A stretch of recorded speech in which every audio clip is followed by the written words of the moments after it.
marchés actions, c'est d'acheter des bancaires. C'est vraiment le seul actif qu'on peut jouer avec ce scénario-là. Mais on ne peut pas se dire je vais shorter le marché action ou je vais acheter le marché action. Parce qu'il n'y a pas une corrélation qui est mécanique. Donc alors que sur le marché obligataire, c'est mécanique. Vous augmentez les taux, les contrats futurs descendent. Donc c'est pour ça que je disais que c'est beaucoup plus simple à traiter les marchés obligataires sur ce scénario-là. Donc pour revenir à la hausse de taux, parce que c'est vraiment, je veux dire, le facteur clé en 2017, c'est le sujet qui va tenir en haleine en fait les marchés, hors événements géopolitiques ou autres. Donc on est passé en début d'année vraiment avec tous les opérateurs qui étaient optimistes, qui pensaient que Trump allait avoir tous les pouvoirs. Et là, depuis quelques jours, voire quelques semaines, on a quelques doutes. Et donc, tous ceux qui pensaient qu'il allait avoir une très très forte inflation commencent à se dire peut-être qu'on aura uniquement une inflation modérée. Et donc, c'est la raison pour laquelle le T-Note avait fortement monté en novembre 2016 avec l'élection de Trump. Et là, il a du mal à chercher des nouveaux plus hauts. Donc, quand tu me demandais au niveau de la BCE tout à l'heure, ce qu'on peut dire, c'est que la politique accommodante de Mario Draghi a permis de créer 4,5 millions d'emplois depuis 2014. Donc ça, c'est bon pour le marché actions. Mais c'est des décisions de banque centrale sur les marchés actions, c'est difficile de les mettre dans un scénario et dans des stratégies de trading. Donc c'est pour ça que définissez des classes d'actifs sur les devises, sur les obligations, sur les actions, et après avec votre anticipation de marché, avec les news qui tournent, regardez sur quel actif c'est le plus simple de la mettre en pratique.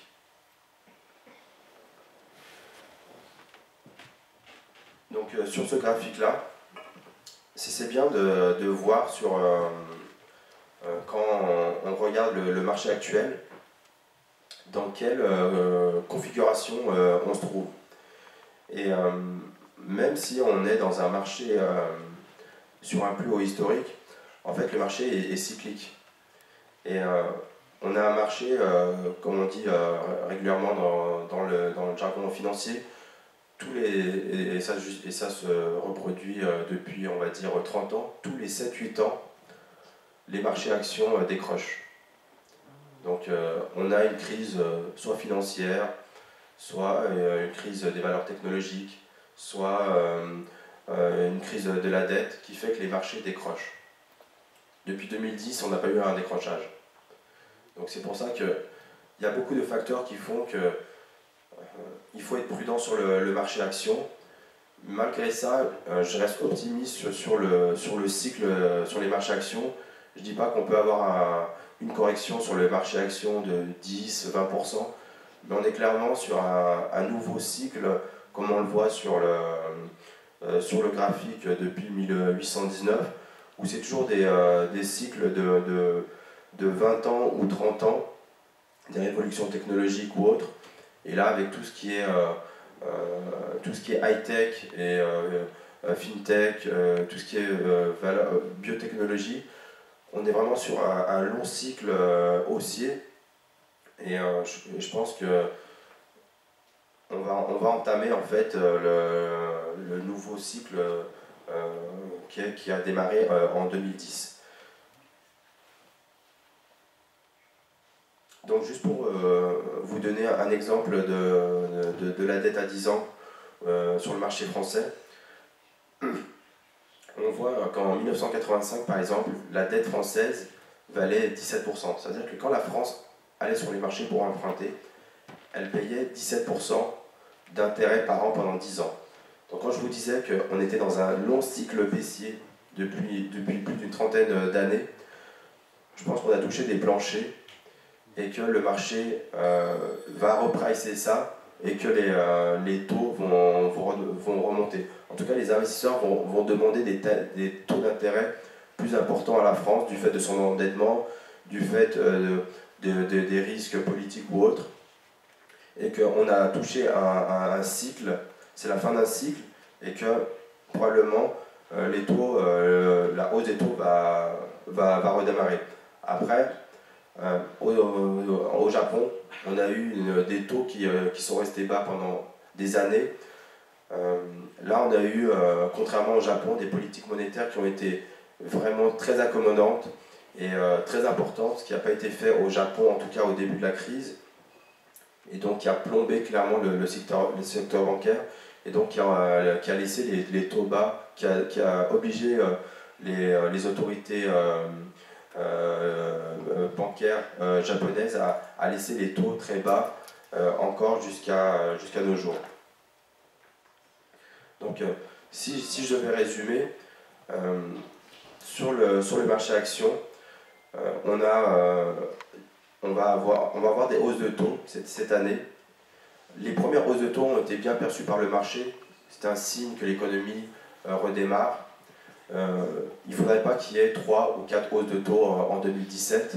Donc, vu des valorisations élevées, vu le risque Trump, on n'est pas à l'abri d'un saut d'humeur ou autre. Je pense c'est relativement compliqué, ou en tout cas risqué, de se positionner sur ces niveaux de prix.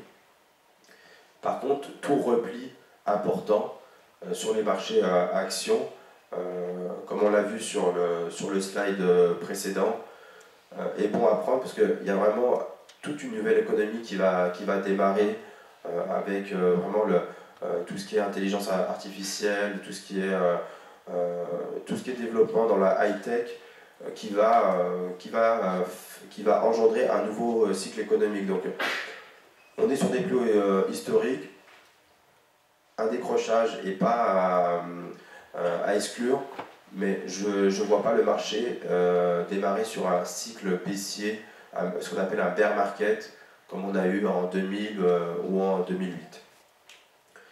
En Europe, par contre, on est vraiment en retard.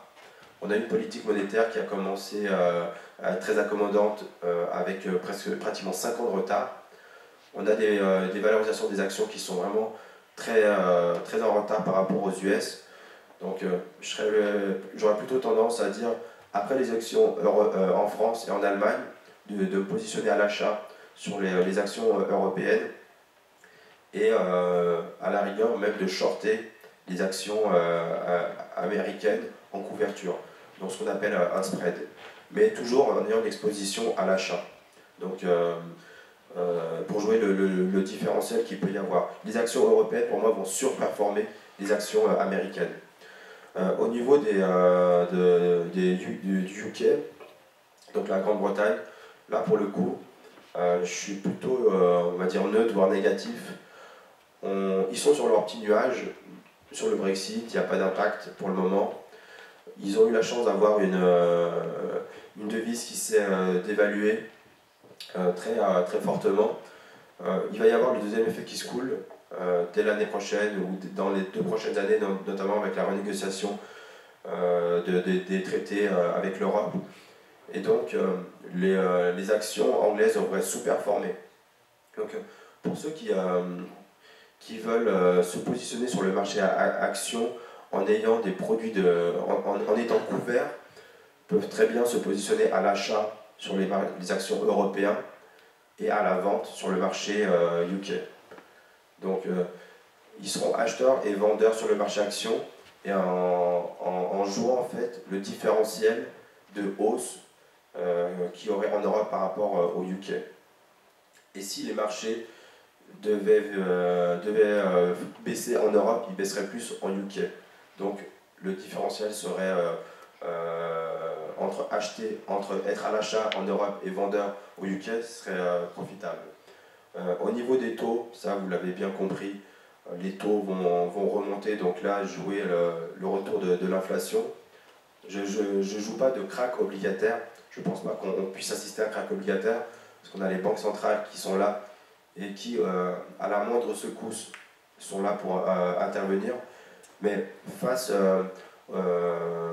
aux ventes massives de tous les asset managers dans le monde, elles ne pourront pas contrer une hausse de taux qui viendrait de la vente massive de tous les asset managers. Donc une hausse de taux sur pour ceux qui veulent investir sur le marché obligataire, privilégier le positionnement sur une hausse de taux, notamment aux États-Unis et en Europe. Ensuite, sur l'euro-dollar, donc clairement avec ce qui a été dit par les membres de la Banque Centrale Européenne, à savoir une réduction du quantitative easing et une prochaine hausse de taux dès 2018, une réappréciation de la devise euro-dollar. Le seul événement qui pourrait faire rechuter l'euro-dollar, voire l'envoyer à la parité, ce serait que la Fed surprenne tout le monde et fasse 4 hausses de taux, 5 hausses de taux, et que dans le même temps, la BCE ne bouge pas.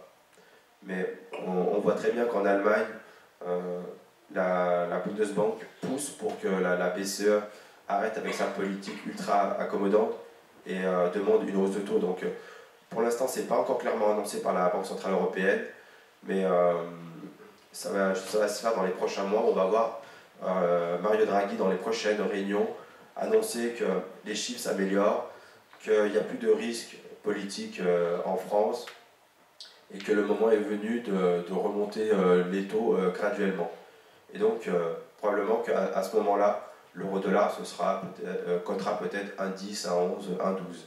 Donc, il faut toujours essayer d'anticiper ce qui va se passer dans les 6 prochains mois ou l'année prochaine. Si vous attendez que la BCE monte ses taux pour vous positionner sur l'euro-dollar, il sera déjà à 1,15 ou à 1,20. Donc il faut toujours regarder dans quelle direction le marché va et après se positionner à chaque retour sur l'euro-dollar pour jouer ce scénario-là.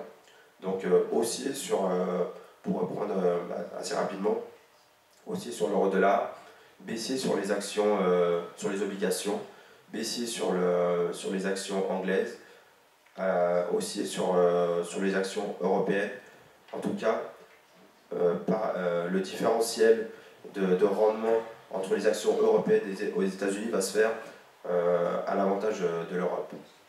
Donc, c'est les perspectives que j'anticipe avec les données que j'ai actuellement. Mais tout événement qui arriverait à partir d'aujourd'hui peut amener à changer ces perspectives-là. Donc, à savoir sur l'euro-dollar notamment, une banque centrale, Draghi qui continuerait à s'obstiner à laisser les taux bas par rapport aux États-Unis, et donc dans ces cas-là, ce scénario-là serait invalidé. Mais avec toutes les informations que l'on dispose, là, c'est les perspectives que moi j'anticipe.